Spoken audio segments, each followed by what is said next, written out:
ইসলাম মানেই হলো পরিপূর্ণ আত্মসমর্পণ।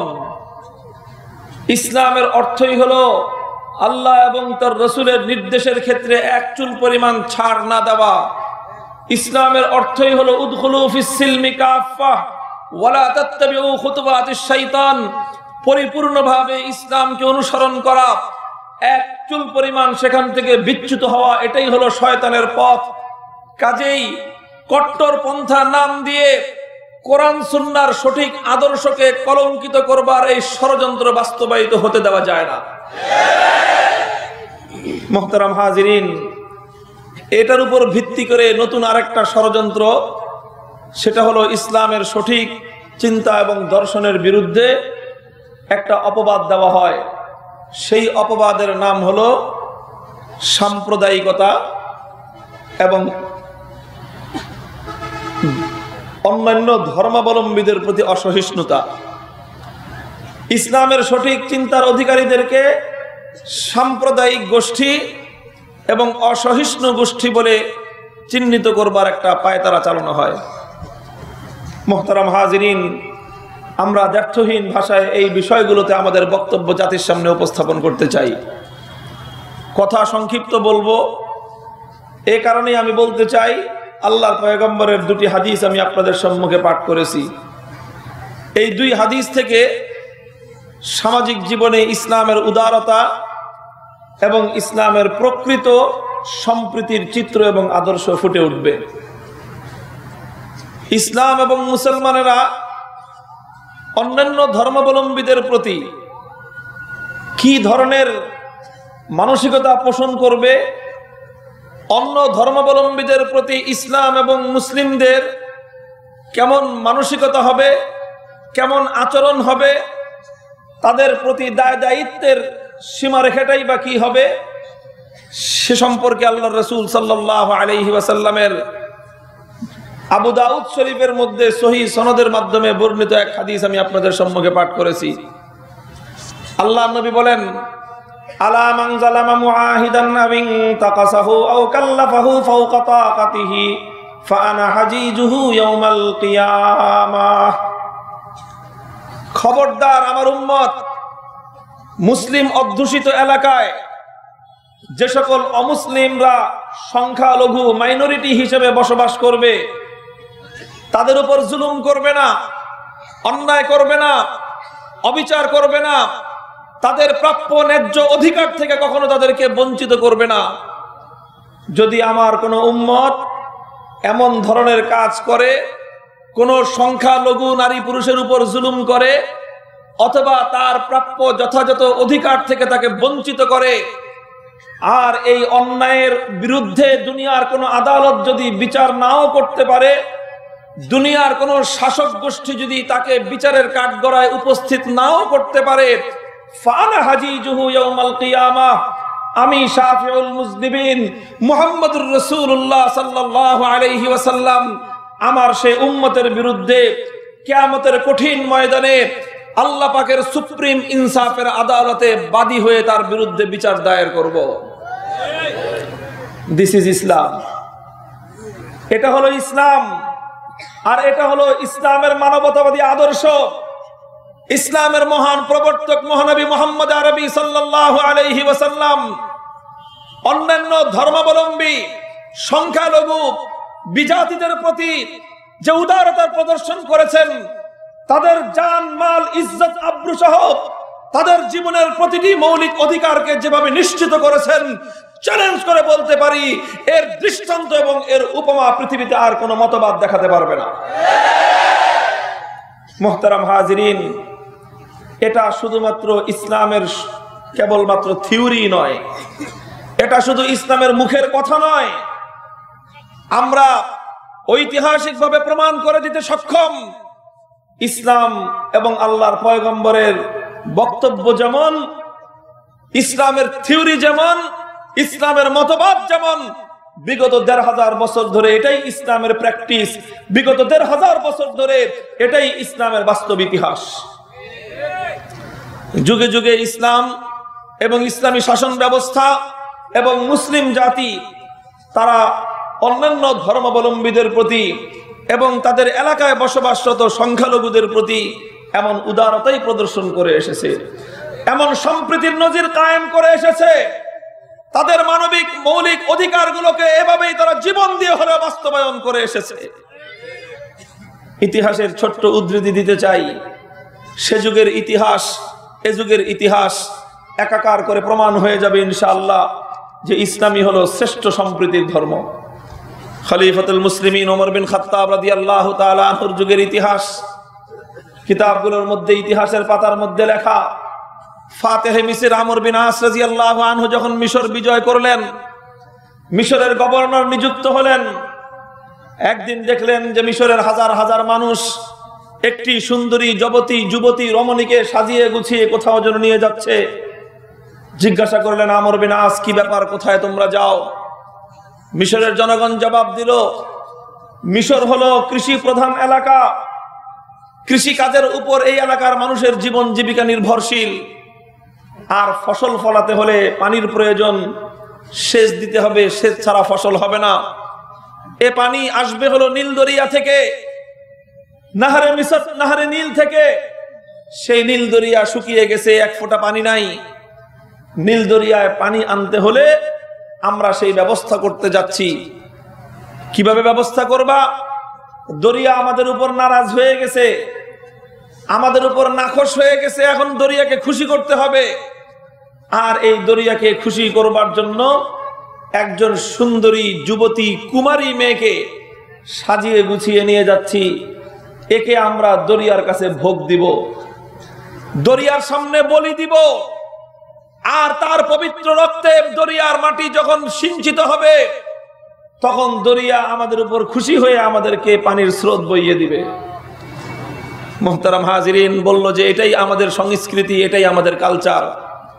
হযরতে আমর ইবনে আস রাদিয়াল্লাহু তাআলা আনহু জানতে চাইলেন, সব বুঝলাম, পানির দরকার সেটাও বুঝলাম, কিন্তু প্রশ্নের জবাব দাও, বিআইয়ি যামবিন কুতিলাত, যে মেয়েটাকে তোমরা হত্যা করবার জন্য নিয়ে যাচ্ছ, যার পবিত্র রক্ত দিয়ে মিশরের নীল দরিয়ার মাটিকে তোমরা রঞ্জিত করবে, কোন অপরাধে তাকে তোমরা খুন করবে, সে জবাব আগে দাও। মিশরের জনগণ মুশরিকিনরা লা জবাব, কোন জবাব তাদের কাছে নাই। হযরতে আমর বিন আস রাদিয়াল্লাহু তাআলা আনহু বললেন, এই যে নিজেরা ভালো থাকবার জন্য, তোমরা ধনধান্যে পুষ্পিত হওয়ার জন্য, নিজেরা খেয়ে পরে বেঁচে থাকবার জন্য এক মায়ের বুক খালি করবা, এক বাবার বুক খালি করে তার কন্যাকে নিয়ে তোমরা বলি দিবা। এই বর্বরতা এবং জাহিলিয়াত আগের যুগে কায়েম থাকতে পারে। আল ইসলামু ইয়াহদিমু মা কানা ক্বাবলা, পৃথিবীর সমস্ত বর্বরতাকে মাটির নিচে কবর দেওয়ার জন্য ইসলাম এসেছে। সুতরাং ইসলামের যুগ, ইসলামী খেলাফতের সোনালী শাসনে এই বর্বরতা চলতে পারে না। Stop the killing, stop genocide, হত্যাকাণ্ড বন্ধ করো। খলিফা ওমরের শাসনামলে মিশরের মাটিতে কোনো অন্যায় রক্তপাত হতে দেওয়া যাবে না। মিশরের জনগণ বলল, বন্ধ করলাম। গভর্নর সাহেব পানির ব্যবস্থা করেন। হযরতে আমর ইবনে আস রাদিয়াল্লাহু তাআলা আনহুর পরিষ্কার বক্তব্য, পানি আসবে কি আসবে না সেটা আলাদা বিষয়, কিন্তু ইসলামের শাসনামলে একজনকে হত্যা করে আরেকজন সুখে থাকবা, এমন স্বার্থপরতার আদর্শ ইসলাম সমর্থন করতে পারে না।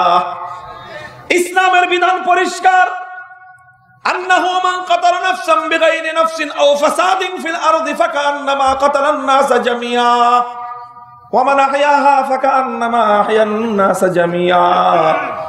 ইসলামের বিধান হলো এই, মানুষের জানমালের নিরাপত্তা দেওয়ার জন্য ইসলামের মৌলিক নীতি হলো এই, একজন নিরপরাধ মানুষকে যদি খুন করা হয়, আল্লাহর কোরআন বলতেছে একজন নিরপরাধ মানুষ, মান কাতালা নাফসান বিগাইরি নাফসিন, ইসলামে কথা বলে নাই, আল্লাহর কোরআন এ কথা বলে নাই যে নিরপরাধ মুসলমান। মুহতারাম হাজিরিন, ইসলাম ক্ষেত্রে কোনো ধর্ম পরিচয় দেখবার চেষ্টা করে নাই। ইসলাম এখানে ধর্মে ধর্মে কোনো বিভেদ করে নাই। আল্লাহর কোরআন বলেছে নিরপরাধ কোন মানুষকে যদি খুন করা হয়, সে যে ধর্মের অনুসারী হোক না কেন, আল্লাহর কোরআনের দৃষ্টিতে একটি অন্যায় হত্যাকাণ্ডের পাপ এত বেশি, তাম পৃথিবীর সমস্ত মানুষকে যদি হত্যা করা হয় যেই গুনাহ হবে, যেই পাপ হবে, একজন নিরপরাধ মানুষকে খুন করলে সমপরিমাণ পাপ আর গুনাহ হবে। ওমান আহয়াহা ফাকান্নামা আহয়ান নাস জামিয়া। অন্যায় হত্যাকাণ্ডকে বন্ধ করবার জন্য আল্লাহর কোরআন মানব জাতিকে উদ্বুদ্ধ করেছে। আল্লাহর কোরআন বলেছে, একজন নিরপরাধ মানুষকে যদি হত্যার হাত থেকে মুক্ত করা হয়, तमाम পৃথিবীর সমস্ত মানুষকে হত্যার হাত থেকে মুক্ত করবার জন্য সমপরিমাণ সওয়াব আল্লাহর কোরআন তাকে দান করেছে। মুহতারাম হাজিরিন, সুতরাং আমর ইবনে আস বললেন, হত্যাকাণ্ড চলবে না। তোমাদের নীল দরিয়ায় পানি আসবে কিভাবে, বিষয়টা আমি আমাদের খলিফাতুল মুসলিমিনকে অবহিত করব এবং তার কাছ থেকে এই বিষয়ে কি সিদ্ধান্ত আছে সেটার জন্য আমি অপেক্ষা করব, তোমরাও অপেক্ষা করো। দ্রুতগামী পত্রবাহকের মাধ্যমে খবর পৌঁছে দিলেন সোনার মদিনায়। মদিনা শরীফ থেকে খলিফাতুল মুসলিমিন ওমর বিন খাত্তাব রাদিয়াল্লাহু তাআলা আনহু পাল্টা দ্রুত গতির জবাব লিখে পাঠিয়ে দিলেন আমর বিন আস রাদিয়াল্লাহু তাআলা আনহুর কাছে। হযরত আমর বিন আসের কাছে খলিফাতুল মুসলিমিন ওমর বিন খাত্তাব রাদিয়াল্লাহু তাআলা আনহু সর্বপ্রথম যে কথাটা লিখলেন, ইতিহাসের পাতায় আজও পর্যন্ত স্বর্ণাক্ষরে লিপিবদ্ধ আছে। হযরত খলিফাতুল মুসলিমিন বললেন, আমর বিন আস, ইসলামের ভূখণ্ডে, মুসলিম ভূখণ্ডে তুমি একজন সংখ্যালঘু যুবতী নারীর হত্যাকাণ্ড বন্ধ করে দিয়েছো। এটা এত বড় একটা কাজ হয়েছে, আমি গোটা উম্মতে মুসলিমার পক্ষ থেকে তোমার এই কাজকে আমি সম্মান প্রদর্শন করলাম। ইসলাম কি বলে, ইসলামকে বুঝবার চেষ্টা করেন নতুন করে। একজন নারী, শুধু নারী তাই নয়, তার বংশ পরিচয় শুনলে আপনারা স্তম্ভিত হয়ে যাবেন। সে ছিল একজন কিপ্তি বংশের মেয়ে। কিপ্তি বংশ মানে হলো ফেরাউনের বংশধর। আরে ফেরাউনের বংশধর একটা মেয়েকে ইসলামে গুরুত্ব দিয়েছে। তার জীবনকে রক্ষা করবার জন্য ইসলাম তার একজন গভর্নরের প্রতি সর্বোচ্চ রাষ্ট্রীয় সম্মান প্রদর্শন করেছে। এই উদারতা একমাত্র ইসলাম দুনিয়াতে কায়েম করতে পেরেছে, আর কেউ পারে নাই। পরে দ্বিতীয় সমস্যা, পানির সমস্যা। খলিফা বললেন, আমি পানির সমস্যার সমাধানের জন্য একটা ছোট্ট চিরকুট চিঠি লিখে দিয়েছি নীল দরিয়ার নামে, আমার পক্ষ থেকে সেই নীল দরিয়ার কাছে তুমি চিঠি পৌঁছে দাও। হযরত আমর বিন আস রাদিয়াল্লাহু তাআলা আনহু মিশরের জনগণকে অবহিত করে দিলেন, মদিনার পক্ষ থেকে সমাধান চলে এসেছে। জনগণ জানতে চাইল কি সমাধান। হযরত আমর বিন আস বললেন, সমাধান হলো খলিফা ওমর মিশরের নীল দরিয়ার কাছে চিঠি লিখে দিয়েছেন। জনগণ হাসে, বিদ্রুপের হাসি হাসে যে কোন পাগলের পাল্লায় পড়লাম। আমাদের শাসক গভর্নর সাহেব এক পাগল দেখা যায়, ওনাদের খলিফা আরো বড় পাগল। পৃথিবীর ইতিহাসে এমন কোন মানুষ শুনেছে নাকি মানুষ নাকি দরিয়ার নামে চিঠি লেখে? মানুষ নাকি দরিয়ার নামে চিঠি লেখে? আরে উম্মতে মুসলিমার আত্মমর্যাদা সম্পন্ন, নিজেদের আত্মপরিচয় ভোলা মুসলমানদের যুবকেরা একবার নিজেদের আত্মপরিচয় নতুন করে জানবার চেষ্টা করো।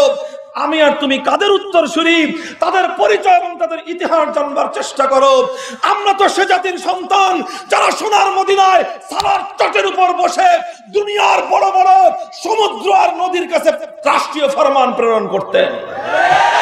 আমরা তাদের উত্তরসূরি যারা সালার তটের উপর বসে আকাশ আর বাতাসের দিকে রাষ্ট্রীয় ফরমান জারি করতেন। যারা সোনার মদিনায় বসে, যারা সোনার মদিনার ক্ষমতার মসনদের মধ্যে বসে আফ্রিকার জঙ্গলের হিংস্র প্রাণীদের কাছে রাষ্ট্রীয় পয়গাম প্রেরণ করতেন। মুহতারাম হাজিরিন, হযরত ওমর বিন খাত্তাব রাদিয়াল্লাহু আনহু চিঠি লিখে দিলেন। কি ছিল সেই চিঠি?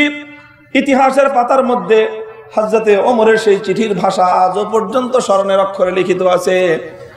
আম্মা বাদু ফায়ানি ইলা মিসর, আম্মা বাদু ফায়ানি ইলা মিসর ইন কুনতা জারিয়াতান মিন ক্বাবলিকা ফালা তাজরি ওয়া ইন কুনতা জারিয়াতান মিন আল্লাহিল ওয়াহিদিল কাহ্হার ফাসআলুল্লাহাল ওয়াহিদাল কাহ্হার আন ইয়াজরিয়াক আন ইউজরিয়াক। ও নীল দরিয়া, তুই যদি নিজের ইচ্ছায় প্রবাহিত হয়ে থাকিস, যেই দরিয়া আমার আল্লাহর জমিনে নিজের ইচ্ছায় প্রবাহিত হয়, আমার আল্লাহর হুকুম ছাড়া উম্মতে মুসলিমার পক্ষ থেকে সেই দরিয়ার প্রতি আমার পয়গাম হলো এই, খোদার হুকুম ছাড়া খোদার জমিনে প্রবাহিত হয় এমন কুলাঙ্গার দরিয়ার আমাদের কাছে কোনো প্রয়োজন নাই। আর যদি তুমি আল্লাহর হুকুমে প্রবাহিত হয়ে থাকো, তাহলে আমি হলাম আল্লাহর জমিনে খলিফাতুল্লাহ ফিল আরদ, আমি হলাম পৃথিবীতে আল্লাহর খলিফা, আল্লাহর রিপ্রেজেন্টেটিভ, আমি আল্লাহর পক্ষ থেকে ভাইসরয়। সুতরাং আমি তোমার প্রতি হুকুম জারি করলাম। আমার হুকুম পাওয়ার সঙ্গে সঙ্গে আল্লাহর হুকুমে ও নীল দরিয়া কাল মুহূর্ত বিলম্ব করবার পারমিশন নাই, সঙ্গে সঙ্গে তুই প্রবাহিত হয়ে যাবি। খালি সুবহানাল্লাহ, সুবহানাল্লাহর ওয়াজিগুলা। মুসলমান, একবার বুঝবার চেষ্টা করো এই কথার মধ্যে কি পাওয়ার ছিল। একবার বুঝবার চেষ্টা করো এই কথার মধ্যে খলিফা ওমরের কি শিক্ষার আদর্শ লুকায়িত ছিল। দরিয়াকে লক্ষ্য করে বলতেছেন, খোদার জমিনে খোদার হুকুম ছাড়া প্রবাহিত হও, কুলাঙ্গার দরিয়ার প্রয়োজন নাই। আজ আমাদের শেষুরে সুর মিলিয়ে কথা বলবার সময় এসেছে। খোদার হুকুমে যে আদর্শ চলবে, খোদার ইচ্ছা ছাড়া, খোদার জমিনে খোদার হুকুম ছাড়া যে আদর্শ চলে, সে আদর্শের প্রয়োজন নাই। খোদার জমিনে খোদার হুকুম ছাড়া যে অর্থনীতি চলে, আমাদের তা প্রয়োজন নাই। খোদার জমিনে খোদার হুকুম ছাড়া যে রাষ্ট্রনীতি চলে, সে রাষ্ট্রনীতির আমাদের প্রয়োজন নাই। খোদার জমিনে খোদার হুকুম ছাড়া যেই রাজনীতি চলে, সেই রাজনীতির আমাদের প্রয়োজন নাই।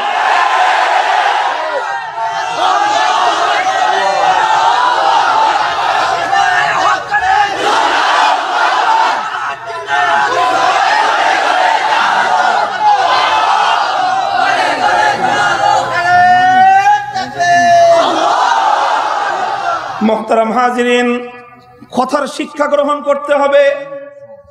ইন কুনতা জারিয়াতান মিন ক্বাবলিকা ফালা তাজরি, খোদার হুকুম ছাড়া খোদার জমিনে যা কিছু চলে, মুসলমানরা তার প্রতি বৃদ্ধাঙ্গুলি প্রদর্শন করতে হবে। যতদিন পর্যন্ত বুকের মধ্যে সেই হিম্মত না আসবে, যতদিন পর্যন্ত মুসলমানরা আবার তাদের সেই সফলতার মূল জায়গাটায় না আসবে, আল্লাহর কসম খেয়ে বলি, উম্মতে মুসলিমার কপাল থেকে এই লাঞ্ছনা কোনোদিনও দূর হতে পারে না।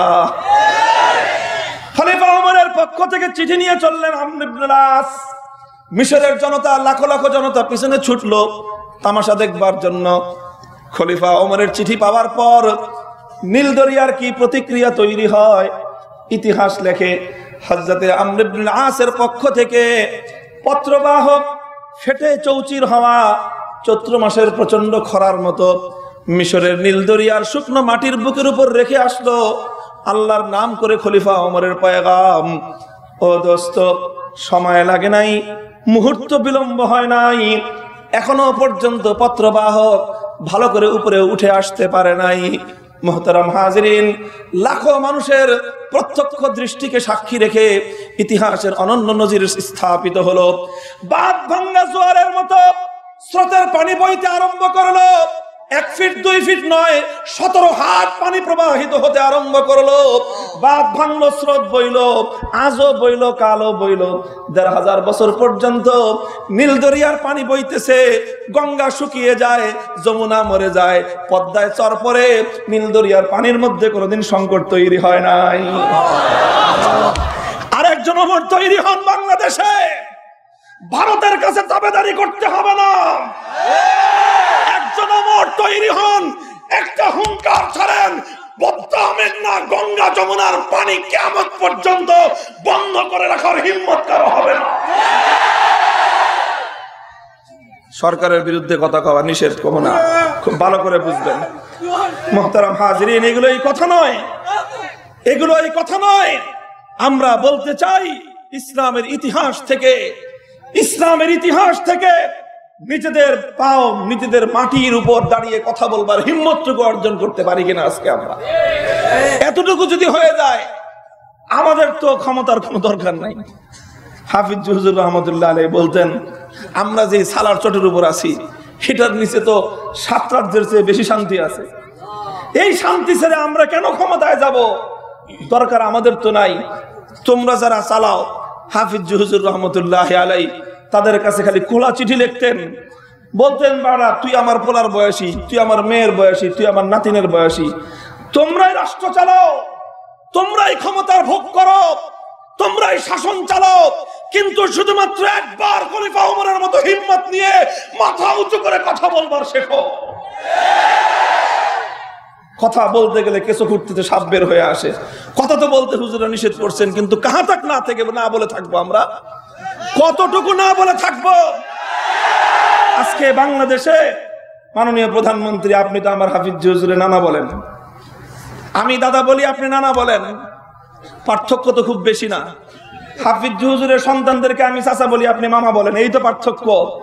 কিন্তু আপনি কি একটু জবাব দিবেন, আমার দাদার আপনার নানাকে যে আজকে বাংলাদেশের স্বাধীনতা বিরোধী হিসেবে আখ্যায়িত করবার ষড়যন্ত্র চলছে, আজকে কুলাঙ্গার মুনতাসির মামুন আর শাহরিয়ার কবির এ সমস্ত গাদ্দারের দল বাংলাদেশের অস্তিত্বের শত্রু হাফিজ হুজুরের বিরুদ্ধে ষড়যন্ত্র শুরু করেছে।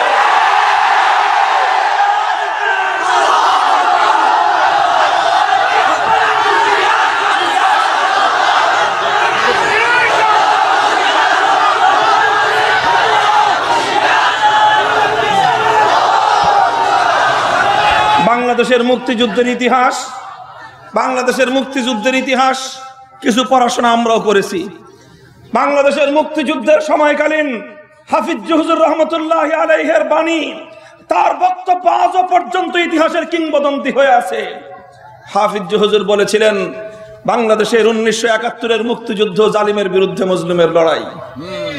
আমি জিজ্ঞাসা করতে চাই, আমার যে বাপ, আমার যে দাদা, মাননীয় প্রধানমন্ত্রী আপনার নানা হাফিজ হুজুর, যিনি বাংলাদেশের মুক্তিযুদ্ধকে এত বড় সাহায্য করলেন, মুক্তিযুদ্ধের পক্ষে এত বড় কথা বললেন, আজ তার ইন্তেকালের 25 বছরের মাথায় এসে কোন কুলাঙ্গার এসে হাফিজ হুজুরের চরিত্রে কালেমা লেপন করতে চায়, যদি ব্যবস্থা গ্রহণ করতে না পারেন, টেকনাফ থেকে তেতুলিয়ায় বিদ্রোহের আগুন ধরবে, আগুন ধরবে, আগুন ধরবে।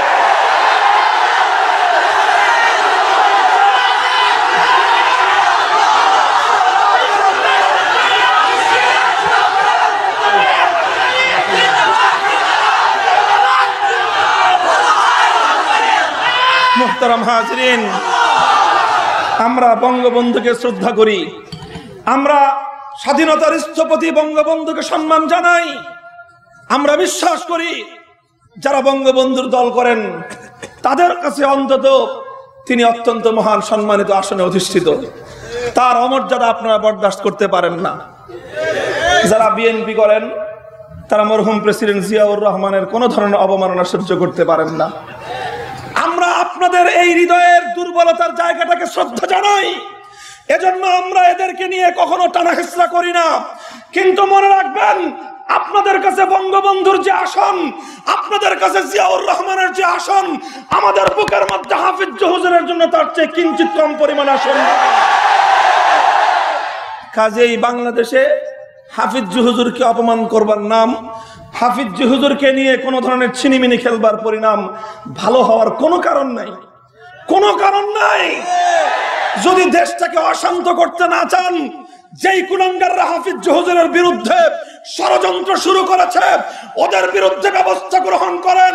রাষ্ট্র যদি ব্যর্থ হয়, আমরা ওদের বিচার করব, যেখানে পাবো সেখান থেকে ওদের বিচার করব।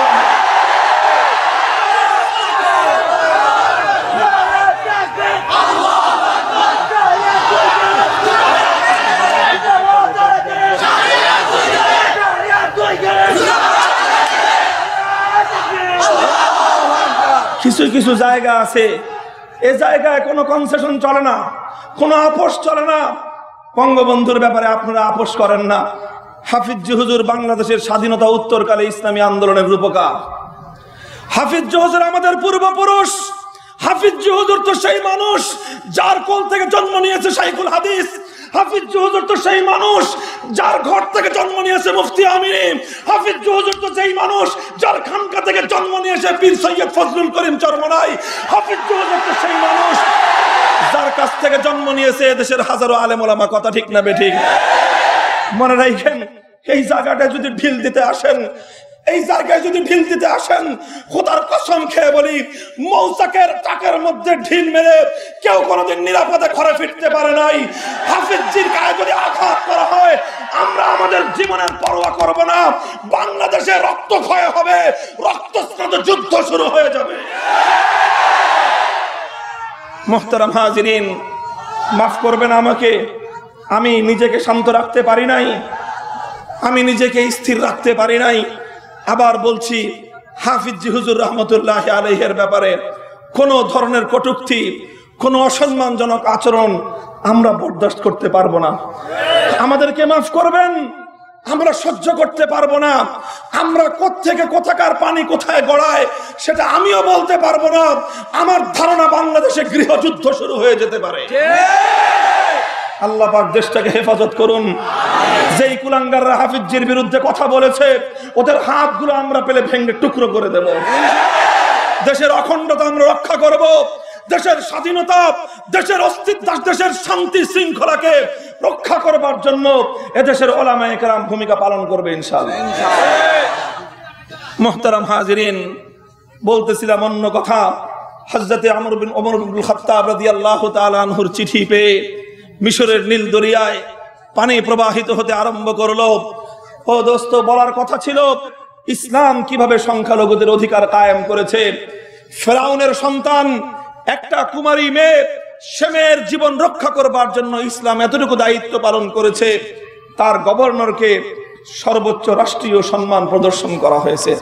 এটা ইসলামেরই গৌরব, এটা মুসলমানদের ইতিহাস এবং ঐতিহ্য। কথা ঠিক না বেঠিক? মুহতারাম হাজিরিন, ইতিহাসের কয়েকটা পাতা উল্টান, আরেকটু সামনে অগ্রসর হন। বিস্ময়কর আরেকটা ঘটনা আপনাদের জন্য অপেক্ষমান। এই যে আমর বিন আস রাদিয়াল্লাহু তাআলা আনহু, আল্লাহর পয়গম্বরের বিশিষ্ট সাহাবী, যার উপাধি হলো ফাতিহে মিসর, যিনি ওয়ালিয়ে মিসর, যিনি মিশর বিজেতা, যিনি মিশরের গভর্নর, সেই মিশর থেকে একজন কিপ্তি সংখ্যালঘু যুবক সোনার মদিনায় হাজির। খলিফার দরবারে, খলিফা ওমরে ফারুকের দরবারে ফরিয়াদ দায়ের করলো, খলিফা ওমরে ফারুক, সুদূর মিশর থেকে এসেছি সোনার মদিনায়, শুনেছি আপনার রাজ্যে আপনি ইনসাফের বিচার কায়েম করেছেন, আমার উপর জুলুম হয়েছে। মিশরের গভর্নর সেই গভর্নরের ক্ষমতার অপব্যবহার করে গভর্নর সাহেবের সন্তান আমাকে আঘাত করেছে অন্যায়ভাবে। আমি সেই আঘাতে জর্জরিত হয়ে মিশর থেকে 1000 মাইল পথ অতিক্রম করে মদিনায় এসেছি ন্যায় বিচারের প্রার্থী হয়ে। খলিফা গো, আমি যে কথা শুনেছি ন্যায় বিচার পাবো কিনা আমি শুধু উত্তর জানতে চাই। খলিফা ওমর সংখ্যালঘু যুবককে বললেন, যুবকরে, তোর উপর যদি অন্যায় হয়ে থাকে, ইসলাম যেই ন্যায় বিচারের শাসন কায়েম করেছে, ইনসাফের বিচার ব্যবস্থা কায়েম করেছে, খলিফা ওমর তোকে তোর ন্যায় বিচার ঠিকই পাইয়ে দিবে, অপেক্ষা কর। তলব করে পাঠালেন মিশর থেকে গভর্নরকে, as soon as possible come here, যতটা দ্রুত সম্ভব তোমার সন্তানকে নিয়ে আমার সঙ্গে দেখা করো। মিশরের গভর্নর আমর বিন আস খলিফার দরবারে হাজির হয়ে গেলেন। খলিফা ওমর তার সন্তানকে জিজ্ঞাসা করলেন, ও গভর্নর সাহেবের ছেলে, জবাব দাও, সংখ্যালঘু যুবক তোমার বিরুদ্ধে বিচার দায়ের করেছে, নালিশ দায়ের করেছে, তোমার বিরুদ্ধে দায়েরকৃত অভিযোগ সত্য না মিথ্যা, শুধুমাত্র এতটুকু জানতে চাই। খলিফা ওমরের চোখের দিকে তাকিয়ে, সত্য অভিযোগ অস্বীকার করবে, পৃথিবীতে এমন বাপের বুকের পাটাওয়ালা সন্তান জন্ম হয় নাই। মিশরের গভর্নরের ছেলে মাথা নিচু করে স্বীকৃতি আদায় করলো, হ্যাঁ খলিফা, সংখ্যালঘু যুবককে আমি আঘাত করেছি, আমি অন্যায়ভাবে তার উপর অত্যাচার করেছি। বাস এতটুকু বলতে দেরি ওমর ইবনুল খাত্তাব রাদিয়াল্লাহু তাআলা আনহু নিজের হাতের চাবুকটা সংখ্যালঘু যুবকের হাতে তুলে দিয়ে বললেন, সংখ্যালঘু অমুসলিম যুবক রে, যে হাত দিয়ে যেই বেটা যতটা জোরে তোর উপর আঘাত করেছিল, স্বয়ং আমি খলিফার দরবারে তার সেই ক্ষমতাসীন গভর্নর পিতার উপস্থিতিতে ঠিক ততটুকু জোরে তার সন্তানের পিঠের উপর তুই চাবুক দিয়ে বেত্রাঘাত কর। দুনিয়া দেখেছে আইনের শাসন কায়েম কাকে বলা হয়, দুনিয়া দেখেছেন ইনসাফের বিচার ব্যবস্থা কাকে বলা হয়। দুর্বলকে আইনের শাসনে পেঁচায় দুর্বলের উপর কঠোর আইন প্রয়োগ করবার নাম কোনোদিন আইনের শাসন নয়, বরং আইনের সত্যিকার শাসন কোন জাতির মধ্যে তখনই নিশ্চিত হয় যখন ক্ষমতাবান কোনো মানুষ অন্যায় করবার পর, ক্ষমতার অপব্যবহার করবার পর সঙ্গে সঙ্গে যখন তাকে বিচারের কাঠগড়ায় দাঁড়িয়ে যথোপযুক্ত শাস্তি মাথা পেতে নিতে হয়, তখনই একটি জাতি দাবি করতে পারে আমাদের মধ্যে আইনের শাসন কায়েম হয়েছে। এই বিষয়ে আর কিচ্ছু বলাটা বিপজ্জনক, এই জন্য বলবো না। মুহতারাম হাজিরিন, কিন্তু এতটুকু কথা বলতে চাই, খলিফা ওমরের কথা এখানেই ক্ষান্ত থাকলো না, খলিফা ওমরে ফারুক এর পরে যে কথাটা বললেন, দোস্ত সেই কথাটা একটু কানটা খাড়া করে শুনে রাখেন। খলিফা ওমর আমর ইবনুল আস, জলিলুল কদর সাহাবী, মিশর বিজেতা, মিশরের পাওয়ারফুল গভর্নর, প্রাদেশিক মুখ্যমন্ত্রী, তাকে লক্ষ্য করে খলিফা বললেন, গভর্নর সাহেব, এবার খলিফা ওমরের চাবুকের বিচার তোমার সন্তানের উপর দিয়ে গেল। যদি দ্বিতীয়বার তোমার সন্তানের নামে আমার রাষ্ট্রের কোনো সংখ্যালঘু অথবা কোনো দুর্বল অসহায় মানুষের পক্ষ থেকে বিচার দায়ের হয়, মনে রাখবে যে বাবার ক্ষমতার অপব্যবহার করে তার সন্তান আমার দেশের দুর্বল অসহায় জনতার উপর অন্যায় করবে, অবিচার করবে, সেই বিচার খলিফার কাছে দায়ের হওয়ার পর দ্বিতীয়বার খলিফার চাবুক থেকে গভর্নরের পিঠের চামড়া কেউ রক্ষা করতে পারবে না। মুহতারাম হাজিরিন, কিছু ঝলক আমাদের সামনে উপস্থাপন করলাম, কত বলবো আর। এভাবে ইতিহাসের পাতায় পাতায় ইসলাম এবং মুসলিম উম্মাহ তারা সংখ্যালঘুদের, নারী পুরুষ নির্বিশেষে প্রতিটি মানুষের মৌলিক অধিকার নিশ্চিত করেছে ইসলাম। কথা ঠিক না বেঠিক?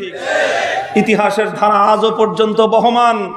আলহামদুলিল্লাহ, একবিংশ শতাব্দীর এই বাংলার পবিত্র মাটিতে দাঁড়িয়ে আমরা মাথা উঁচু করে বলতে পারি, আজও আমাদের এই সোনার বাংলাদেশে ইসলাম এবং ইসলাম পন্থীরা সেই সংখ্যালঘুদের উপর উদারতা এবং সম্প্রীতির অনন্য নজির কায়েম করেই চলেছে। এক চুল পরিমাণ ব্যত্যয় হয় নাই। কথা ঠিক না বেঠিক? ইতিহাসের রেফারেন্স দেই, 1992 সালের 6ই ডিসেম্বর বিশ্ব ইতিহাসের কালো দিবস। বাবরি মসজিদ শহীদ করে দেওয়া হলো একদল উগ্রবাদী সাম্প্রদায়িক গোষ্ঠীর হাতে। নির্মমভাবে শাহাদাত বরণ করলো 450 বছরের প্রাচীন স্থাপনা আল্লাহর ঘর বাবরি মসজিদ। সারা দুনিয়ার 150 কোটি মুসলমানের কলিজায় আঘাত লাগলো। বিশ্বব্যাপী অনন্য নজিরবিহীন বিক্ষোভ শুরু হলো। আর সবচেয়ে বড় বিক্ষোভ পালিত হলো আমার এবং আপনার শাহজালালের এই পবিত্র বাংলার মাটিতে। বাংলার কিংবদন্তি মহাপুরুষ শাইখুল হাদিস আল্লামা আজিজুল হক রহমতুল্লাহ আলাইহি ঘোষণা করলেন, অযোধ্যা অভিমুখে লং মার্চ করে গিয়ে আমরা বাবরি মসজিদ নির্মাণ করব। মুহতারাম হাজিরিন, 1993 সালের 2রা জানুয়ারি ঢাকার প্রাণ কেন্দ্রে বাইতুল মুকাররমের দক্ষিণ গেটে লাখো জনতার মহা জনসমুদ্র হলো। সেখান থেকে লং মার্চের ইমানি কাফেলা যাত্রা শুরু করলো বাংলার দক্ষিণ প্রান্তে। 2রা জানুয়ারি, 3রা জানুয়ারি, 4ঠা জানুয়ারি সকালবেলা সীমান্ত শহর যশোরের প্রাণ কেন্দ্র বাস স্ট্যান্ডে যখন আমরা মিলিত হলাম, দৃষ্টি যতদূর পর্যন্ত যায় সাদা টুপিওয়ালা শুভ্র ইমানদার কাফেলা শেষ হয় না। বিশ্ব মিডিয়া সেদিন লিখেছিল, কম করে হলো 5 লক্ষাধিক তৌহিদি জনতা শাইখুল হাদিসের নেতৃত্বে লং মার্চের কাফেলায় সম্মিলিত হয়েছিলেন। মুহতারাম হাজরিন, সকাল 10টা থেকে মার্চ শুরু হলো, সন্ধ্যা 6টা পর্যন্ত যশোরের বাস স্ট্যান্ড থেকে সীমান্তের কাছাকাছি ঝিকরগাছা পর্যন্ত 14 ঘন্টা চললো এই লং মার্চের কাফেলা। সকাল 10টা থেকে সন্ধ্যা 6টা পর্যন্ত 8 ঘন্টা চললো এই লং মার্চের কাফেলা। অশীতিপর বৃদ্ধ শাইখুল হাদিস পায়ে হেঁটে 8 ঘন্টা মার্চ করলেন। মুহতারাম হাজিরিন, আমি ইতিহাসের অনন্য সাক্ষী হিসেবে আজকের বাংলাদেশকে শোনাতে চাই, রাস্তার দুপাশে অসংখ্য অগণিত মন্দির আমরা দেখেছি মাথা উঁচু করে দাঁড়িয়ে আছে। মাথায় সিঁদুর পরিহিতা অনেক হিন্দু মা বোনদেরকে দেখেছি নিরাপদে হেঁটে গেছে। ধুতি পরিহিত অবস্থায় সংখ্যালঘু হিন্দু ভাইদেরকে বাপদেরকে দেখেছি নিরাপদে তারা হেঁটে গেছে। কোন একটি হিন্দু স্থাপনা অথবা হিন্দু নারী পুরুষের প্রতি কোন ধরনের আক্রমণ, ঢিল, ইট পাটকেল ছুঁড়ে মারা তো দূরের কথা, শাইখুল হাদিসের মুফতি আমিনের এই কাফেলা থেকে একটি ফুলের টোকাও দেওয়া হয় নাই। এটা আমাদের গৌরবের ইতিহাস। এটা বাংলাদেশের সাম্প্রদায়িক সম্প্রীতির অনন্য নজিরের ইতিহাস।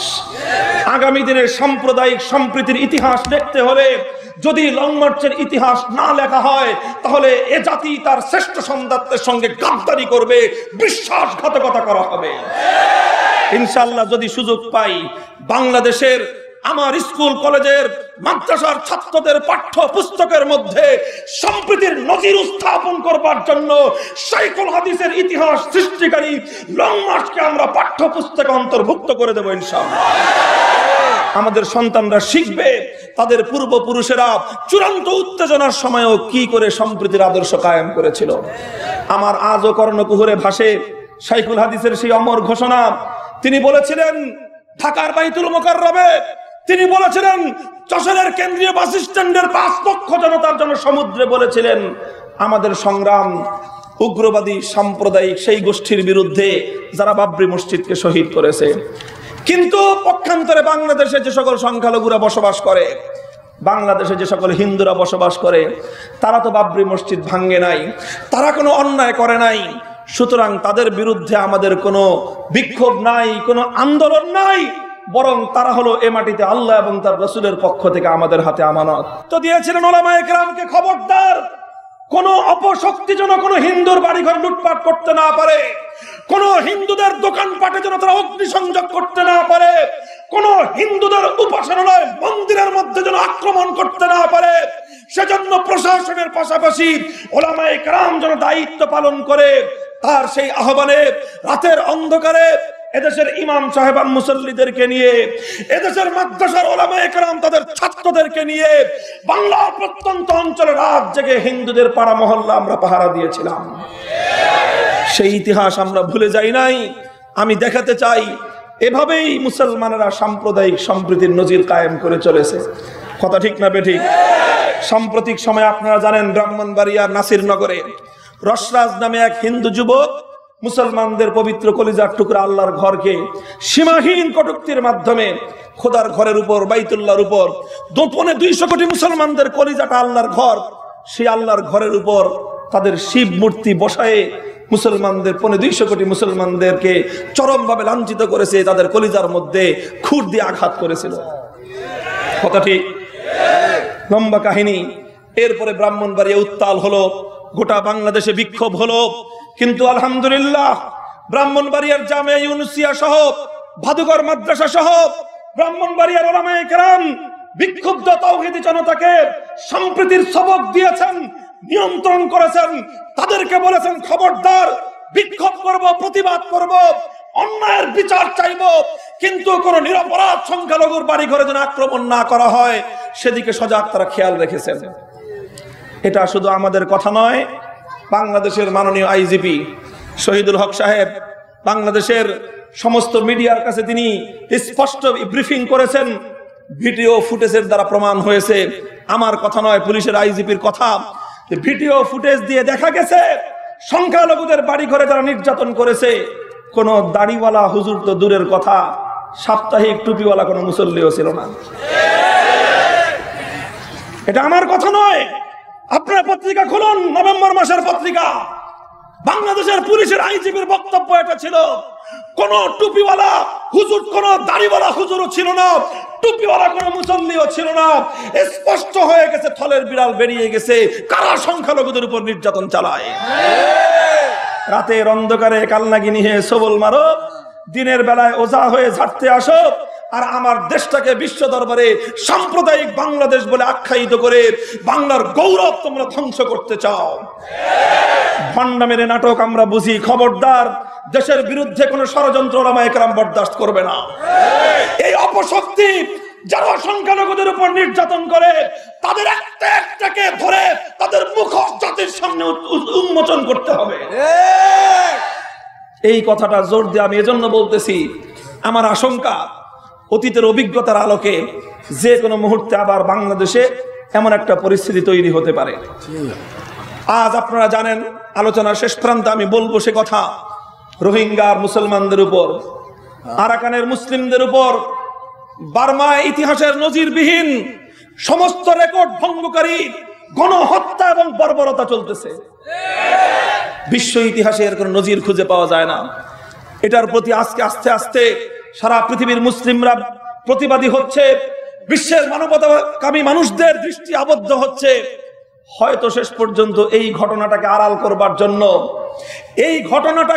করবার জন্য আমার আশঙ্কা বাংলাদেশে কোনো নতুন নাটক কেউ সাজাতে পারে।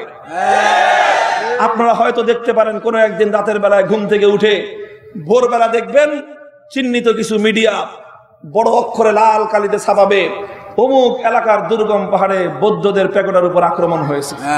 এটা দেখতে পারেন। হঠাৎ করে দেখবেন অমুক এলাকায় কোথাও কোন সংখ্যালঘু বৌদ্ধদের উপর নির্যাতন করা হয়েছে। এইভাবে বিষয়গুলি সাজিয়ে বিশ্ব পরিস্থিতিকে, বিশ্ব মানুষে মানবতার দৃষ্টিকে বার্মার থেকে বাংলাদেশের দিকে নিবদ্ধ করে মুসলমানদের উপর এই জুলুম এবং নির্যাতনের এই বিচারকে বন্ধ করবার, বাতিল করবার ষড়যন্ত্র চলতে পারে।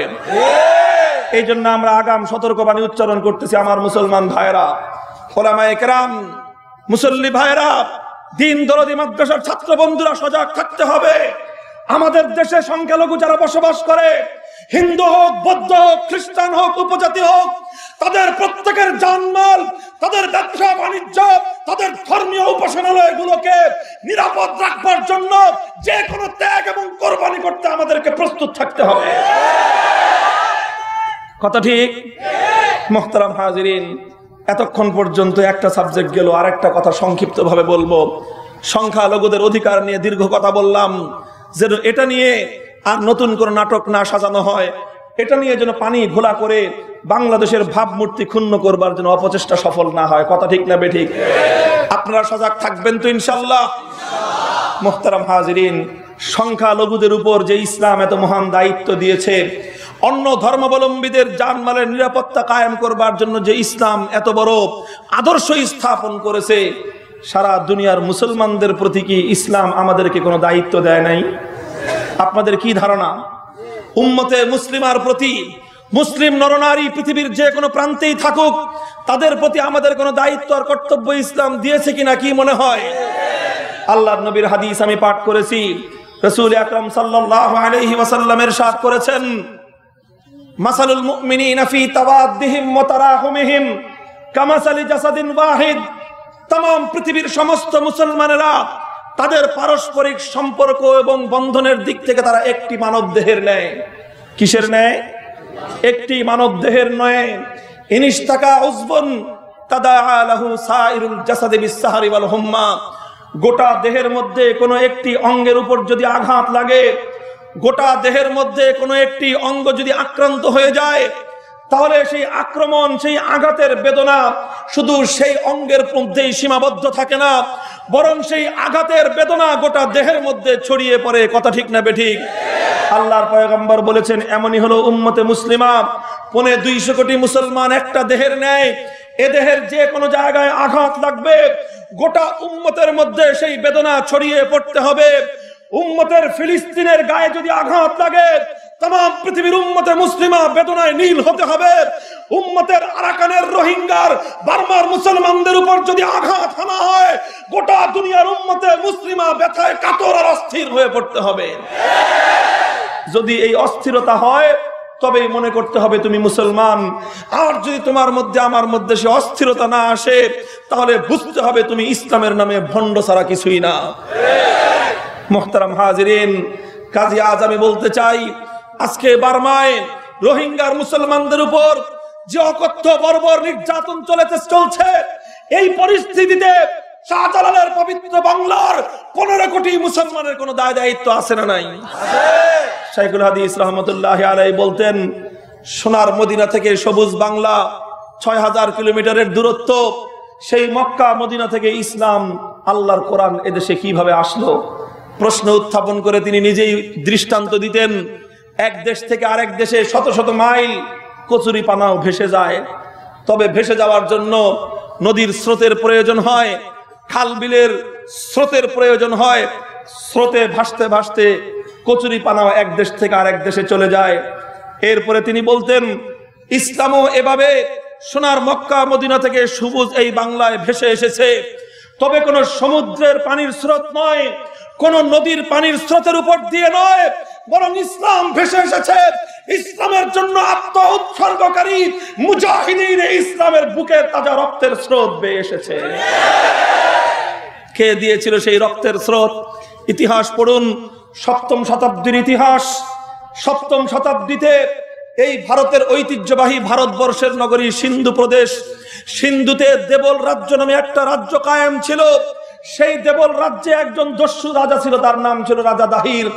দস্যু রাজা অত্যাচারী মুসলিম এক বণিক দলকে আক্রমণ করলো, লুণ্ঠন করে তাদের কাউকে হত্যা করলো, কাউকে বন্দী করলো। জিন্দান খানার মধ্যে বন্দী অবস্থায় এক মুসলিম নির্যাতিতা বোন চিঠি লিখলো সংগোপনে, কোন পত্রবাহকের মাধ্যমে গোপনে পৌঁছে দিল তৎকালীন সময়ের মুসলমানদের প্রাণ কেন্দ্র মক্কা মদিনা হিজাজের গভর্নর হাজ্জাজ বিন ইউসুফের দরবারে। সেই বোন চিঠিতে লিখেছে, ও হাজ্জাজ বিন ইউসুফ, তোমার বোন ভারতের রাজা, হিন্দুস্তানের রাজা তাহিরের জিন্দান খানার মধ্যে বসে তার ইজ্জত লুণ্ঠিত হওয়ার আশঙ্কায় প্রহর গুনতেছে, বিনিদ্র রজনী কাটায়, আর তুমি মুসলিম শাসক হয়ে তোমার সিংহাসনের মধ্যে তুমি আরামের ঘুম ঘুমাও। লজ্জা লাগে না? কিয়ামতের দিন খোদার কাছে তুমি কি জবাব দেবে? মুহতারাম হাজিরিন, চিঠি পাওয়ার পর হাজ্জাজ বিন ইউসুফের ঘুম হারাম হয়ে গেল। অস্থির অবস্থায় পায়চারি করতে আরম্ভ করলো। বেগম সাহেবা ডাক দিয়ে বলল, ঘুম থেকে বিছনা ছেড়ে উঠে গেলেন কেন? হাজ্জাজ বিন ইউসুফ বলে, আমার বোন জালিমের জিন্দান খানায় ইজ্জত লুণ্ঠিত হওয়ার প্রহর গুনবে, আমি ভাই হয়ে আরামের ঘুম ঘুমাবো। আল্লাহ পাক মুসলমানের সন্তানকে তার ভীরু কাপুরুষ করে জন্ম দেন নাই। সারাটা রাত অস্থিরতায় কাটালেন। ভোর প্রভাত হওয়ার সঙ্গে সঙ্গে ঘোষণা করলেন, হিন্দুস্তানের রাজা দাহিরের বিরুদ্ধে সামরিক পদক্ষেপ গ্রহণ করা হবে, সৈন্যবাহিনী রওনা করবে। সৈন্যবাহিনী তরতিব দিলেন, সেনাবাহিনী গঠন করলেন, সেনাপতি নিয়োগ দিলেন। সেনাপতি নিয়োগ দিলেন আপন একজন মানুষকে, দূরের কাউকে নয়। বিপদ সংকুল অভিযান, অনেক দূরবর্তী এলাকায় অভিযান। সেনাপতি নিয়োগ দিলেন নিজের আপন ভ্রাতুষ্পুত্র, নিজের ভাতিজা, নিজের কলিজার টুকরা মেয়ের জামাতা, 17 বছরের তরুণ সেনাপতি ফাতিহুল হিন্দ মুহাম্মদ বিন কাসেম রাহমাতুল্লাহ আলাইহি। মুহতারাম হাজিরিন, 17 বছরের তরুণ সেনাপতি। ও আমার সামনের 17 বছরের তরুণ ভাইয়েরা, আমার 18 বছরের যুবকেরা, 17 আর 18 বছরের যুবকদের অভিভাবকেরা, আজ আমাদের দিকে একটু তাকাই আমরা। আমাদের কাছে এখন বর্তমানে 17 আর 18 বছরের যুবক তরুণেরা হলো বাচ্চা ছেলে। সন্ধ্যার পরে 5 মিনিট বাড়িতে আসতে দেরি হলে অস্থির হয়ে যায়, বাচ্চাটা ঘরে ফিরে নাই। আর সকালবেলায় ফজরের নামাজের সময় তাদেরকে লেপ মুড়ি দিয়ে ঘুম পাড়ায় রাখি, বাবা তুই ঘুম থেকে উঠিস না, তোর বয়স কম, ফজরের নামাজে গেলে তোর স্বাস্থ্য খারাপ করবে। রমজান মাসে ঘুম পাড়ায় রাখি, রোজা রাখার দরকার নাই, তুই ছোট মানুষ, তোর মেট্রিক পরীক্ষা সামনে। কথা ঠিক না বেঠিক? ও মুসলমান, যেই বয়সে আমার আর তোমার 17 বছর 18 বছরের তরুণ যুবকেরা হরলিক্সের ফিডার খায়, যেই বয়সে আমাদের তরুণ আর যুবকদের ক্রিকেট ব্যাট আর ফুটবল ছাড়া তাদের আর কোনো কাজ কারবার নাই, সেই বয়সে তরুণ সেনাপতি মুহাম্মদ বিন কাসেম আরবের মাটি থেকে হিন্দুস্তানে আসলেন, রাজা দাহিরের উপর আক্রমণ করলেন, তার জিন্দান খানার লৌহ কপাট ভেঙ্গে চূর্ণ বিচূর্ণ করলেন, নিজের বোনকে মুক্ত করলেন, নিজের বোনকে মুক্ত করলেন, নিজের নির্যাতিত বোনকে মুক্ত করে খোদার দরবারে সাক্ষ্য দিলেন, খোদার কসম খেয়ে বলি, ওগো আল্লাহ, আমার মা 10 মাস 10 দিন যে জন্য আমাকে গর্ভে ধারণ করেছিল, 2 বছর আমার মা আমাকে দুধ পান করিয়েছিল, আমার বাবা তিলে তিলে আমাকে যে জন্য লালন পালন করেছিল, 17টা বসন্ত জিন্দগির যে উদ্দেশ্যে আমি পালন করেছিলাম, কাটিয়েছিলাম, ওগো আল্লাহ তুমি সাক্ষী থাকো, আমার জিন্দগি কামিয়াব, আমার দায়িত্ব সম্পন্ন হয়ে গেছে। মুসলিম ভাই হয়ে আরব থেকে ছুটে এসে হিন্দুস্তানের কারাগার থেকে আমার বোনের ইজ্জতকে হেফাজত করতে পেরেছি, আমার জিন্দগির আর কোনো চাওয়া পাওয়া নাই, আমি মরে গেলে আমার জিন্দগি কামিয়াব হয়ে যাবে। মুহতারাম হাজিরিন, আজ আমরা কোথায়? ও মুসলমান যুবকরা, তোমার বিবেকের দুয়ারটাকে একটু উন্মুক্ত করে দাও, বিবেকের কানটাকে মধ্যরাত্রিতে একটু কানটা পেতে শোনো। তোমার আর আমার বাংলার ওই প্রান্ত অঞ্চল টেকনাফ নদীর দিকে একটু কানটা পাতো না, বার্মার আরাকান রাজ্যের দিকে শুধু এক বোন নয়, 1000 বোনের আর্তনাদ ভেসে আসতেছে, যারা আমাকে আর তোমাকে ডাক দিয়ে বলতেছে, ও মুহাম্মদ বিন কাসেমের সন্তানেরা, ও মুহাম্মদ বিন কাসেমের উত্তরসূরিরা, তোমার বোন তোমার বাড়ির পাশে, তোমার আঙ্গিনায়, তোমার বারান্দায় ধর্ষিত হবে, তোমরা ঘুমিয়ে থাকবে, কিয়ামতের দিন আল্লাহর রাসূলের দরবারে মুখ দেখাবার সুযোগ থাকবে না। মুহতারাম হাজিরিন, আজ আমরা শাহজালাল বলতে বলতে মুখে ফেনা তুলি। কথা ঠিক না বেঠিক? শাহজালাল মুজাররাদে আমানের নামে ওরস করে খাজা বাবার ডেকে খিচুড়ি পাকাই। শাহজালালের নামে সিন্নিয়ার ফিন্নি করে আমরা মিলাদ দিয়ে সিন্নিয়ার ফিন্নি খাই। শাহজালালের নামে নির্বাচনের আগে বড় বড় দোয়া দুরুদ পড়তেও দেখা যায়।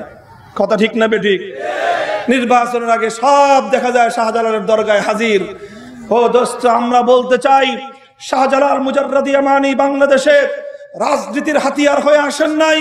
শাহজালাল মুজাররদি আমানি বাংলাদেশে ব্যবসার পণ্য হয়ে আসেন নাই।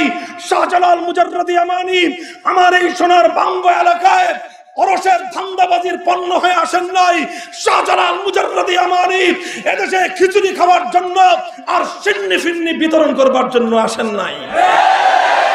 শাহজালাল এসেছিলেন একটা চেতনা নিয়ে, শাহজালাল এসেছিলেন একটা দাওয়াত নিয়ে, শাহজালাল এসেছিলেন এই অঞ্চলের যুবকদের হৃদয়ের মধ্যে চেতনার একটা আগুন প্রজ্বলিত করে দিতে।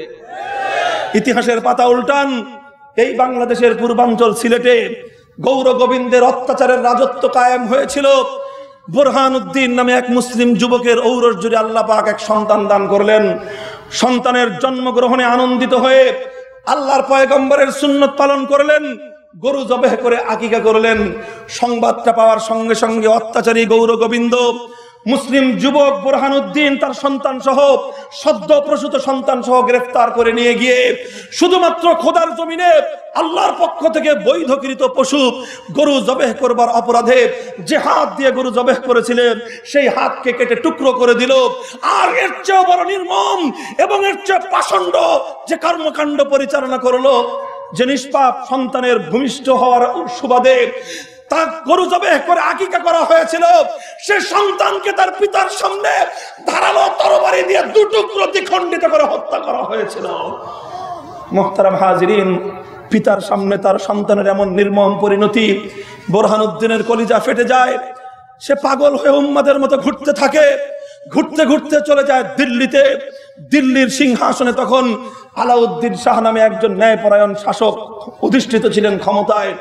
বুরহানুদ্দিন গিয়ে আলাউদ্দিনকে বলল, বাদশাহ, তুমি ক্ষমতার মসনদে বসে আছো আরামে, আর ওই বঙ্গপ্রদেশে এক অত্যাচারী গৌর গোবিন্দ মুসলমানের নিষ্পাপ সন্তানকে দ্বিখণ্ডিত করে খোদার জমিনে জুলুমের রাজত্ব কায়েম করেছে। কিয়ামতের দিন আল্লাহর দরবারে ক্ষমতার কি জবাব দেবে? আলাউদ্দিন শাহ নিস্তব্ধ হয়ে গেল। বলল, ভাই, খোদার দরবারে তুই নালিশ দায়ের করিস না আমার বিরুদ্ধে। আমি দিল্লি থেকে তোর বঙ্গপ্রদেশে সেনাবাহিনী প্রেরণ করব। গৌর গোবিন্দের জুলুমের প্রতিবিধান করা ছাড়া আমি এক মুহূর্ত বিলম্ব থাকতে পারি না। মুহতারাম হাজিরিন, সঙ্গে সঙ্গে দিল্লির বাদশাহ আলাউদ্দিন শাহ সেনা প্রেরণ করলেন। সেকান্দার শাহর নেতৃত্বে একটা বাহিনী প্রেরণ করলেন। সেকান্দার শাহ এসে জানালেন সৈন্যবাহিনী অপর্যাপ্ত, আরো দরকার। আলাউদ্দিন শাহ বললেন, কোনো সমস্যা নাই। নতুন আরেকটা বাহিনী প্রেরণ করলেন নাসিরউদ্দিন শাহর নেতৃত্বে। নাসিরউদ্দিন শাহ দিল্লি থেকে বাংলার দিকে আগমন করে। ওদিকে সোনার আরবের এক প্রান্তে ইয়ামানে আল্লাহর পয়গম্বরের এক বংশধর, নাম হলো তার শাহজালাল, ঘুমন্ত অবস্থায় ঘুমিয়ে আছেন। হঠাৎ স্বপ্নে দেখেন সোনার মদিনার রওজা আতহার থেকে নবী মুহাম্মদ আরবি সাল্লাল্লাহু আলাইহি ওয়াসাল্লাম শাহজালালের ঘরে উপস্থিত। চিৎকার করে ডাক দিয়ে বলতেছেন, শাহজালাল, আর কত ঘুমাবে? দেখো আমার বাংলার অঞ্চলে আমার উম্মতরা সেখানে নির্যাতিত। দেখো আমার বাংলার অঞ্চলের দিকে, সেখানে ইসলামের দাওয়াত আজকে ভুলণ্ঠিত। আর ঘুমাবার সময় নাই, ঘুমের চাদর ছড়িয়ে দাও, তুমি উঠে দাঁড়াও, আমার বঙ্গের দিকে আমার পয়গাম নিয়ে শাহজালাল তুমি ছুটে চলো। শাহজালাল রহমতুল্লাহ আলাইহি ঘুম থেকে উঠলেন, রওনা করলেন হিন্দুস্তানের দিকে। রাস্তার মধ্যে 360 জন ভক্ত, মুরিদ, শিষ্য, সাগরিদ জুটলো। 360 জন সহচর নিয়ে শাহজালাল মুজাররদি আমানি আসছিলেন বঙ্গ এলাকার দিকে। পানিপথে সাক্ষাৎ হল নাসিরউদ্দিন শাহর সঙ্গে। নাসিরউদ্দিন শাহ বলল যে, আমরা তো একই কাজে চলছি, চলেন হযরত, আপনার নেতৃত্বে এবার হবে অভিযান। এই ঢাকার আপনাদের এই নরসিংদীর পার্শ্ববর্তী সোনারগাঁও, বাংলার তৎকালীন রাজধানী, এখানে এসে নাসিরউদ্দিন শাহ, সেকান্দার শাহ শাহজালাল মুজাররদি আমানির হাতে নেতৃত্বের ঝান্ডা তুলে দিয়ে শাহজালালের নেতৃত্বে সিলেটের দিকে মার্চ শুরু করলেন। মুহতারাম হাজিরিন, শাহজালাল মুজাররদি আমানির নেতৃত্বে সেকান্দার শাহ, নাসিরউদ্দিন শাহ সহ সিলেটের উপকণ্ঠে গিয়ে পৌঁছলেন। গৌর গোবিন্দ আগে থেকেই সংবাদ পেয়েছিল, এজন্য সে ব্যবস্থা নিল।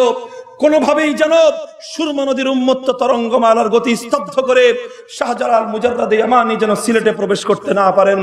সমস্ত খেয়াগুলো সরিয়ে দিল, সমস্ত ডিঙ্গি নৌকাগুলোকে পর্যন্ত অপসারণ করে দিল। নদী পার হওয়ার কোনো ব্যবস্থা ছিল না, কিন্তু ইতিহাস কি বলে? আল্লাহর নামের শপথ করে বলতে পারি, সুরমা নদীর উন্মত্ত তরঙ্গমালার গতি শাহজালালদের যাত্রাকে স্তব্ধ করে দিতে পারে নাই। শাহজালাল মুজাররাদে ইয়ামানি রাতের নিস্তব্ধতাকে ভেদ করে সুরমা নদীর উন্মত্ত তরঙ্গমালার উপর জায়নামাজ বিছায়ে দিয়ে নিজের লোকদেরকে নিয়ে সুরমা নদী পার হয়ে গৌর গোবিন্দের সীমান্তের মধ্যে ঢুকে পড়লেন। গৌর গোবিন্দের সীমান্তে ঢুকে শাহজালাল মুজাররাদে ইয়ামানি আল্লাহু আকবারের ধ্বনি তুললেন। শাহজালালের তাকবীরের ধ্বনিতে আকাশ বাতাস কেঁপে উঠল। গৌর গোবিন্দের সিংহাসন তছনছ হয়ে গেল। গৌর গোবিন্দ পালিয়ে যেতে বাধ্য হলো। পালিয়ে শেষ রক্ষা হয় নাই। গৌর গোবিন্দকে অ্যারেস্ট করে গ্রেফতার করে শাহজালাল মুজাররাদে ইয়ামানের নেতৃত্বে বুরহানুদ্দিনের নিষ্পাপ সন্তানকে হত্যা করবার দৃষ্টান্তমূলক শাস্তি কায়েম করা হয়েছিল। মুহতারাম হাজিরিন, আজ এ কথাই আমরা বলতে চাই। আজকে আমরা শাহজালালের নামে আমরা দুরূদ, শাহজালালের নামে আমরা মিলাদ পড়ি, শাহজালালের নামে সিন্নি খাই আর ফিন্নি খাই, আর বিশাল করে নাম দিয়ে হযরত শাহজালাল আন্তর্জাতিক বিমানবন্দর নাম দিয়ে বাংলাদেশ থেকে যাওয়ার সময় একবার বাবাজির নাম, বাংলাদেশে ঢুকবার সময় আরেকবার বাবা শাহজালালের নাম নিয়ে আমরা ঢুকি। কিন্তু দোস্ত, আমি বলতে চাই, শাহজালাল শুধু এতটুকুর জন্য এদেশে আসেন নাই। আজ এই বাংলার 17 কোটি মানুষের কাছে সেই প্রশ্ন ইতিহাস করতে চায়, তোমরা কি এখনো শাহজালালের চেতনা ধারণ করে আছো, না তোমরা সকলেই মরে গেছো, সেটা ইতিহাস জানতে চায়। মুহতারাম হাজিরিন, কোথায় আজ বুরহানুদ্দিনের এক সন্তান? শুধু বুরহানুদ্দিনের এক সন্তান নয়, আজ তোমার সীমান্তের দিকে তাকাও। গত 5 দিন আগে নাফ নদীতে ভাসতে ভাসতে মা হারিয়ে, বাবা হারিয়ে, সব হারিয়ে এক নিষ্পাপ ফুলের মতো ফুটন্ত মাসুম মুসলিম সন্তান নাফ নদীর তীরে বালুয়ার মাটির মধ্যে, কাদা মাটির মধ্যে মুখ থুবড়ে পড়ে আছে। তার লাশ আজকে গোটা বিশ্ব বিবেককে চোখে আঙ্গুল দিয়ে বারবার অবস্থা দেখিয়ে দিয়েছে। মনে হয় যেন একটা নিষ্পাপ সন্তান নয়, গোটা মানবতা যেন আজকে নাফ নদীর তীরে মুখ থুবড়ে পড়ে আছে। কথা ঠিক না বেঠিক? মুহতারাম হাজিরিন, আমার প্রশ্ন হলো, আর কত অত্যাচার হলে আমাদের বিবেকের দুয়ার খুলবে? আর কত জুলুম হলে আমরা রুখে দাঁড়াবার চেষ্টা করব? আর কত মানবাধিকার লঙ্ঘন হলে আমার দেশের মানবাধিকার পন্থীরা আত্মচিৎকার করে উঠবে? আজ টেকনাফ থেকে তেতুলিয়া আওয়ামী লীগের কোন কর্মসূচি নাই, টেকনাফ থেকে তেতুলিয়া বিএনপির কোন কর্মসূচি নাই। আজকে রোহিঙ্গা মুসলমানদের জন্য যারা রাজপথে নেমে এসেছে, আল্লামা আহমদ শফির নেতৃত্বে দেশের উলামায়ে কেরাম। মুহতারাম হাজিরিন, আজকে তানজিমুল মাদারিসিল কওমিয়া নরসিংদীর নেতৃত্বে সেই অসহায়, নির্বাসিত, নির্যাতিত, নিপীড়িত সেই বার্মার, মায়ানমারের মুসলমানদের জন্য হাহাকার করা হচ্ছে, আত্মচিৎকার করা হচ্ছে। আমরা বারবার তাদের পক্ষে দাঁড়াবার জন্য আমাদের সরকারের প্রতি আমরা উদাত্ত আহ্বান জানাচ্ছি। সরকারকে ধন্যবাদ দিব না কি করব আমি বুঝে উঠতে পারতেছি না, কারণ ধন্যবাদ না দিলে ওনারা বেজার হইবেন। এই জন্য একটা ধন্যবাদ দেই, শুধু এই জন্য যে আপনারা যেভাবেই হোক একটা প্রতিবাদ করেছেন, প্রতিবাদ করা হয়েছে। আর শরণার্থীদের কিছু শরণার্থীদেরকে ঢুকবার মতো একটুখানি সুযোগ করে দেওয়া হয়েছে। শতকরা 10 থেকে 20% হবে, বাকি 80%দেরকে আবার অনিশ্চিত গন্তব্যের দিকেই তাদেরকে ঠেলে দেওয়া হচ্ছে। আপনারা যেই প্রতিবাদটা করেছেন, প্রতিবাদটার ভাষাও অত্যন্ত নমনীয় এবং নতজানু ভাষা। কি প্রতিবাদ? প্রতিবাদটা হলো বাংলাদেশে শরণার্থীর বোঝা বেড়ে যাচ্ছে বার্মার কারণে, বাংলাদেশের শরণার্থীর সমস্যা চলছে, এই হলো প্রতিবাদ। আমরা বলতে চাই, বাংলাদেশের শরণার্থীর সমস্যা নাই, আমরা আমাদের মাথা গোঁজার ঠাঁইটুকু আমাদের শরণার্থী ভাইদের জন্য উন্মুক্ত করে দিতে চাই। আপনারা ব্যবস্থা করুন, ব্যবস্থা করুন। এদেশের উলামায়ে কেরাম, উলামাদের নেতৃত্বে এদেশের ধর্মপ্রাণ মুসলমানরা মদিনার আনসারদের ঐতিহাসিক ভূমিকা অবতীর্ণ হবে ইনশাআল্লাহ। শরণার্থী সমস্যা নয়, সমস্যা এর চেয়ে আরো বড় সমস্যা। তার বিরুদ্ধে আমার সরকারকে আমি বলবো, আপনারা উদ্যত, আপনারা বলিষ্ঠ ভূমিকা গ্রহণ করুন, আপনারা আপনাদের স্ট্যান্ড গ্রহণ করুন, মানবতার পক্ষে দাঁড়ান, জুলুম এবং অন্যায় এবং অবিচারের বিরুদ্ধে রুখে দাঁড়ান।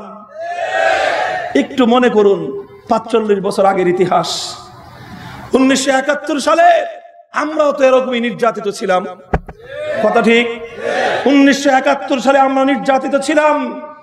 নির্যাতনের হাত থেকে বাঁচবার জন্য আমাদের পার্শ্ববর্তী দেশ আমাদের জন্য সীমান্ত উন্মুক্ত করে দিয়েছিল, আমাদের শরণার্থী শিবিরগুলোতে আমাদেরকে ঠাঁই দিয়েছিল। তাদের সেখানে ঠাঁই পেয়ে আমরা হানাদারদের বিরুদ্ধে রুখে দাঁড়িয়েছিলাম। এই বাংলা স্বাধীন হয়েছে, জুলুম এবং শোষণ থেকে আমার সোনার বাংলার স্বাধীনতা মুক্তি পেয়েছে, কথা ঠিক না বেঠিক? নিজেদের বেলায় আমরা যেটা চেয়েছি, নিজের ভাইয়ের বেলায় যদি সেটুকু করতে না পারি, আমার চেয়ে নিচু নোংরা মানসিকতা সম্পন্ন মানুষ দুনিয়াতে আর কেউ হতে পারে না। আজকে কেন আমরা বার্মার মুসলমানদেরকে আবার অনিশ্চিত না আপনাদের উন্মত্ত তরঙ্গমালার দিকে ঠেলে দেব? কেন আমরা কেন আবার তাদেরকে বঙ্গোপসাগরের উন্মত্ত তরঙ্গমালার দিকে ঠেলে দেব? আমরা তাদেরকে আশ্রয় দিতে চাই, শুধু আশ্রয় দিয়ে দায়িত্ব ক্ষান্ত হতে পারে না। 1000 বছরের আদিবাসী আরাকানের রোহিঙ্গা মুসলমানেরা প্রায় 1200 বছর ধরে আজ তারা সেখানে আছে। 1300 বছর ধরে আজকে তারা সেখানে বসবাস করতেছে। 1300 বছরের আদিবাসী একটি জাতিকে তাদের পূর্বপুরুষদের ভিটেমাটি থেকে উৎখাত করা হবে, আর তার পার্শ্ববর্তী বিশাল সামরিক শক্তিতে বলিয়ান আমার বাংলাদেশ চুপ করে বসে থাকবে? বাংলাদেশের জন্য এর চেয়ে অবমাননা করার কিছুই হতে পারে না। কাজে আমাদের দাবি হলো এই, আরাকানের রোহিঙ্গা মুসলমানদেরকে আশ্রয় দেন। আশ্রয় দিয়েই সীমাবদ্ধ নয়, তাদের স্বাধীনতা যুদ্ধের জন্য তাদের কাছে তাদের প্রতি সাহায্যের হাত প্রসারিত করে দিন। বার্মার মুসলমানরা হয় আরাকানকে স্বাধীন করবে, আর যদি স্বাধীনতা দিতে না চায়, প্রয়োজনে আরাকানের 1300 বছরের মুসলিম জনবসতিকে রক্ষা করবার জন্য বাংলাদেশ আরাকানকে দখল করতে চায়।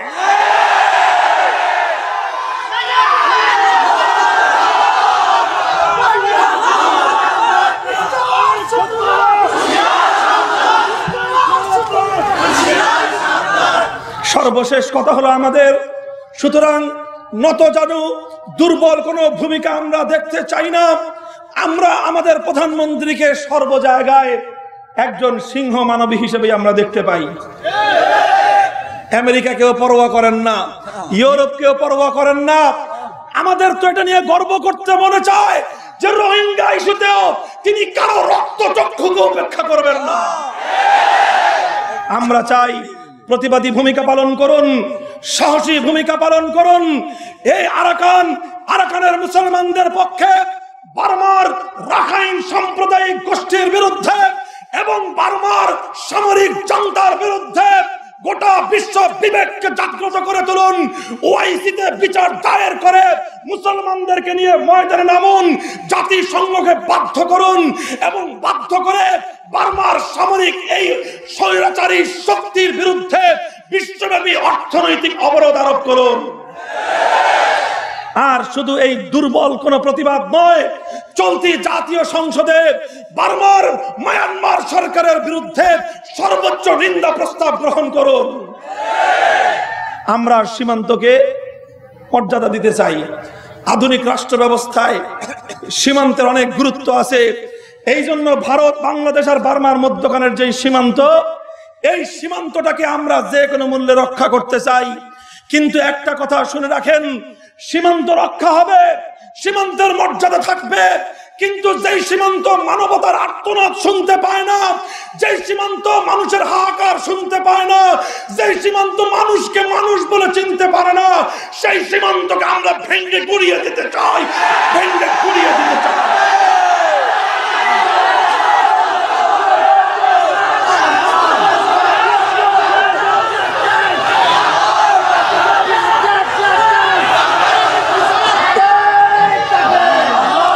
মুহতারাম হাজিরিন, আজকের বার্মার নির্যাতনের প্রেক্ষিতে বাংলাদেশের ওলামায়ে কেরাম ইতিমধ্যে ফতোয়া জারি করেছেন। বার্মার এই করুণ পরিস্থিতিতে বাংলাদেশের মুসলমানদের জন্য জিহাদ করা ফরজে আইন হয়ে গেছে। মুফতি মিজানুর রহমান সাইদ সাহেব হুজুরও বিষয়টা বলে গেছেন। এ বিষয়ে আমাদের প্রত্যেককেই বলতে হবে। ওলামায়ে কেরামের দায়িত্ব ছিল ফতোয়া দেওয়া, ওলামায়ে কেরাম তাদের দায়িত্ব আদায় করেছেন। ওলামায়ে কেরামের ফতোয়ার এই বাস্তবায়ন করার দায়িত্ব হলো রাষ্ট্র এবং সরকারের। আমরা সরকারের কাছে তাই জোর দাবি জানাতে চাই, আমাদের কাছে দেশপ্রেমিক শক্তিশালী সেনাবাহিনী আছে, কথা ঠিক না বেঠিক? আমাদের সেনাবাহিনী পৃথিবীতে গৌরবোজ্জ্বল অবদান রেখে চলেছে। পৃথিবীর যেখানেই অশান্তি সেখানেই বাংলাদেশের সেনাবাহিনী। সুদূর আফ্রিকার কঙ্গোতে শান্তির জন্য বাংলাদেশের সেনাবাহিনী, সুদূর মধ্যপ্রাচ্যে অশান্তি দমনের জন্য বাংলাদেশের সেনাবাহিনী। সারা দুনিয়াতে অশান্তি দমন করে শান্তি কায়েম করেন। আর দেশের বারান্দায়, দেশের দুয়ারে, দেশের সীমান্তে মানবতার আত্মহাহাকার শোনা যায়। সেখানে যদি আমরা শান্তি কায়েম করতে ছুটে না যাই, আমার দেশপ্রেমিক সাহসী বীর পুরুষ সেনাবাহিনীর জন্য এবং বাংলাদেশের জন্য এটা চরম অবমাননা এবং লজ্জার বিষয় হয়ে দাঁড়াবে। এই জন্য বিশ্ব শক্তিকে নিয়ে ময়দানে নামেন। কেউ যদি আপনার ডাকে সাড়া না দেয়, আল্লাহর উপর ভরসা করে আমার বাংলাদেশ এগিয়ে যাও।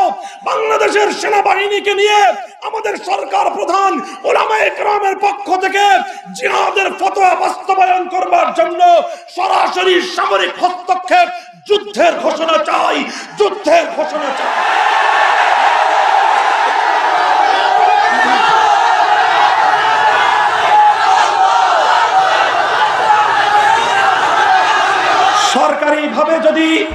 সরকারিভাবে যদি যুদ্ধের ঘোষণা করা হয়, সেনাবাহিনীর সহযোগিতায় আমরা সেই জিহাদে অংশগ্রহণ করতে চাই। ওলামায়ে কেরাম আল্লামা আহমদ শফির হাতে জিহাদের বায়াত নিয়ে আরাকানের রোহিঙ্গা মুসলমানদের জন্য কারা কারা জিহাদের ময়দানে ছুটবে, হাত তুলে খোদার দরবারে শপথ করো।